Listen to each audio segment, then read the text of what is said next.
Hi friends, let us discuss about ratio analysis. I regularly, as a part of my daily course, I work with these ratios. So I feel well connected with these ratios. If you don't understand these ratios, they are nothing but rocket science. If you understand, they are nothing but play cards. So please try to understand the concept. I like to present it in artistic form. Ratio analysis is an art. I like to present it in easy way, very understandable to anybody without any commerce or mathematical background. So please try to understand it and please pay attention for this. So these ratios, so let us go step by step. First of all, these ratios are relationships to give info about various balances in organization. These are like marks for a student. Say for example, when you want to tell somebody about performance of a student, you generally tell he is a 70% student or school topper. So these are all nothing but ratios. If you say he got 35 by 70, that is a ratio. 70%, that is also a ratio. 70 by 100. 99 percentile, which is generally used in exams like CAT, GMAT, etc. 99 percentile means 1% of the school are par with him, 99% of the school students are behind him, like that. So these are all ratios which tells about the education, that means the soundness of education of a student. So this ratio analysis also tells the health and soundness of an organization, the various balances in an organization.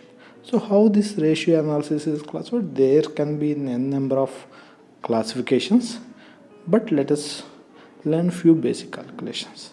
First and foremost classification is based on books. So what are the accounting books we use to derive these ratios?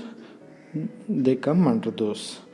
For example, profit and loss ratios, balance sheet ratios, cash flow ratios, and interstatement ratios, using all the above statements.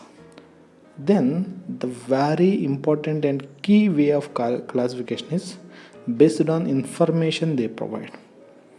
Activity ratios, liquidity ratios, solvency ratios, profitability ratios, valuation ratios.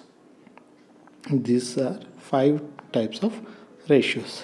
Please bear in mind, liquidity, solvency, both are one and the same, but liquidity is for the short term, solvency is for the long term. So we are all employees. We generally have more liquidity. That's why you spend more. By the end of month, we earn something and we can address all the liquidity needs. Say for example, there is a farmer with 30 acres. He don't have that much liquidity that we have, but in case of solvency, he is far richer than us. We don't have solvency when compared to him, but he don't have liquidity when compared to us. So liquidity means availability of funds in short term. Solvency is long term. And these 5 5 categories are not exclusive. An activity ratio such as payable turnover may also provide insight into info about liquidity of a company. So it can be called as liquidity ratio also. It is an activity ratio, of course. So this is the classification. So let us see the purpose. Basically, to project the future. We bankers use all these ratios to mention. We bankers use all these ratios. So let us see what are the purposes. To project future. We project future. Say for example, a company came. So we project future. Based on future only we give loans. Based on past we predict future. Based on that predictions we give loans.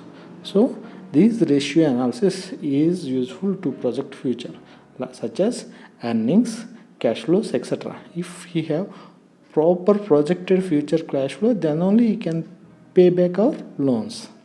Then to evaluate firms flexibility in these hard times like corona and recession, many firms are unable to withstand, so they are withering away. So in such a situation, can a firm can sustain, can they pay back our loan? This is the purpose of our analysis. To assess management performance, if there are no marks, everybody is a school topper, everybody is a country topper. So marks are to assess the soundness of a student. Just like that, these ratios are useful to assess management performance, how well they are performing. At least are they performing on equal terms with industry peers? This we can understand. To evaluate changes firm wide and industry wide, all these ratios change across the industry in a similar manner. So we can understand what is going on in the market by looking at these ratios. To compare firm, we can compare our firm with our other firms. First of all, we need to remember we can compare apples with apples, oranges with oranges. We should not compare apples with oranges. So in such a scenario, we can compare our firm with peers in the same industry. Say for example, at this time of corona, if you compare entertainment sector or tourism sector industries with healthcare sector, it is wrong. So we have to compare peers, that means who are in the same industry. So for the purpose of comparison, and marks are used to compare students. Just like that, these ratios are used to compare firms. So what are the limitations in isolation? Say for example, there is an increase in turnover. By looking at that ratio, we can't declare that the company is performing awesome. We have to look at other ratios also. Some companies, they have more turnover ratios, but they are worse in case of profits. Say for example, a company manufacturing something, but they are selling the items at discount because they just want to throw out the old stuff. In such a case, they have high turnover, but they generally have less profitability. So we have to look at all the ratios to come out with a conclusion about a company. And not useful with different accounting treatments. There are many accounting standards, now very few, but say in case of US, GAAP, generally accepted accounting principle. Across the world, IFRS. India is also moving towards IFRS. US also moving towards IFRS. In future, we will have only one accounting. So if in 2019 you followed GAAP and 20 you followed IFRS, we can't compare ratios of 2019 with 2020. It is not acceptable. So not useful with different accounting treatments. And you can't compare a company that is declaring results in IFRS and other company declaring results in US GAAP. That is also not reasonable. And target is not possible. Say you can't say I want this ratio to be X. Not possible. You can say I want this ratio to be fallen between X to Y. That is a right way. So out of all the ratios, in this video we will discuss activity ratio. In later on videos we will discuss other ratios. So activity ratio, it gives indication about how well a firm is utilizing certain assets such as inventory and fixed assets. So first of all, in activity ratios, the first one is receivables turnover ratio. What is receivables? You sold an item for 5 lakhs and he instantly paid you with 4 lakhs, and 1 lakh is outstanding. That outstanding is receivable. That means you are giving items on credit.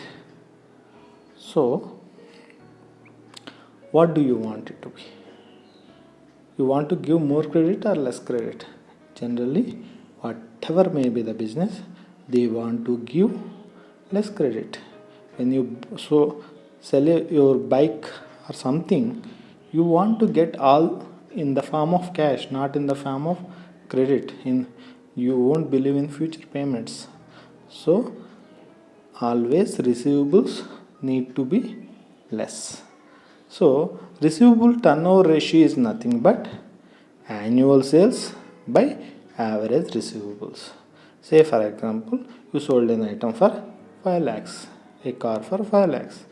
He paid you 4 lakhs and 1 lakh is receivable. So 5 lakhs divided by 1 lakh is 5. The receivable turnover ratio is 5. We want receivables to be less. That means receivable turnover ratio need to be more. That means high in numbers. But we can't compare two different industries. That means companies in two different industries, because each industry is characterized by its own receivables turnover ratio. So it is advisable high and on par with peers, at least on par with peers. Then comes average collection period. That means how much time it is taken to collect the outstanding. This is also called days of sales outstanding. So 365 divided by receivables turnover ratio, which we calculated just before. So 365 divided by 5. It gives days outstanding. So 365 divided by 5, 73. So you are taking 73 days to get your money back. What you want average collection period? Low or more? Generally, we want our money quick. So we want average collection period to be low.